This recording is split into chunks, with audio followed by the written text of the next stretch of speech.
Hello there. So on this video, I'm going to briefly talk about threat modeling, which you may or may not have already heard of. If you haven't, then this will be hopefully useful to you. And if you have already, it'll hopefully give you a little bit more detail. So imagine if you could see the paths that an attacker might take before they even step through the door. Well, that's what threat modeling lets you do. And this is why every security leader needs to learn how to master this. So this isn't just a dev exercise, it's strategic and it's anticipating risks before they become incidents. So it's a little bit like taking a risk register, taking all your risks and chaining them together.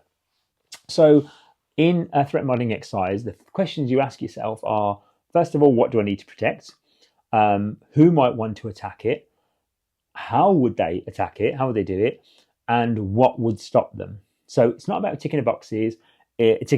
It's about mapping your system. That's your assets, your data flows, your trust boundaries, the integrations between them, the people and the processes as well. Now, it matters more than ever right now because the threat landscape is evolving way faster than it ever has, and of course, way faster than a static checklist can possibly evolve. Of course, you can't protect everything, but threat modeling helps you prioritize what really matters. Now, systems are changing constantly, whether that's through API configuration changes, cloud configuration changes, even organizations becoming integrated with third parties through mergers and things like that. So a threat model has to evolve too. It adds depth to threat intel. It turns external signals into actual internal context.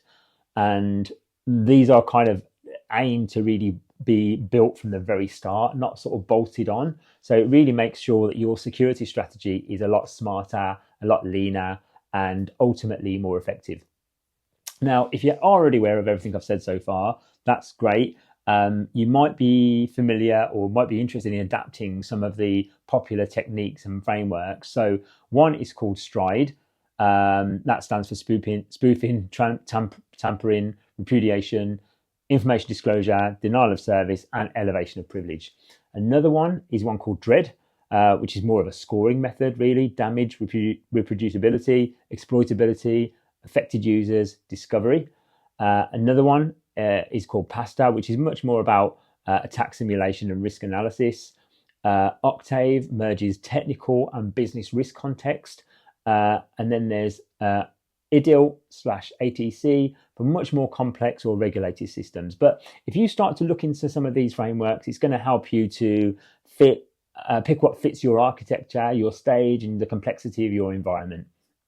Now, you don't need days and days and days to run a threat modeling session. Actually, we can show you, or you can do this within 90 minutes. So first of all, you can pick a system, a component. You could sketch a data flow, bring in some small cross-functional teams, have a workshop, should take no more than 60 minutes, kick off, set the framing, walk through the structure, identify what those assets, the trust zones are, use one of the frameworks I said, maybe start with STRIDE to list your threats, and then brainstorm those mitigations. How are we going to prevent it? How are we going to detect it? What do the existing controls look like? Where are the gaps? Of course, that's what you want to know. And then you can kind of wrap up actions and what are lessons learned from it. And of course, by doing it often, and you can start small, but if you do it often, you're going to start to get really good handle on performing some of these threat simulations. You will hear a lot of challenges in your organization. One will be that you just don't have time to do it. It's okay. It takes 90 minutes. Another challenge, you might say it's too technical. Actually, it's really not. It's more strategic. You might hear a question, well, what if it fails? What happens then? Well, that's great because then you'll learn from it in a simulated capacity. You might hear that we already do risk assessments. Well, this isn't that. This is more of a threat modeling. It comes from the attacker perspective.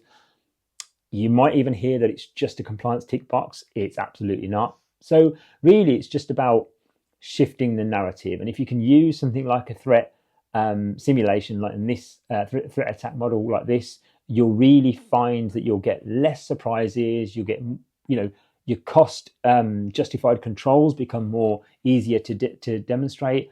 And, threat modeling really is what a lot of organizations are doing now. It's not really optional anymore. It is a leadership skill. So if you're a security leader, start to look into these. You've got to start thinking like an attacker and try to embed threat modeling into your processes, your teams, and like I said, do it as often as possible. Hope that was useful.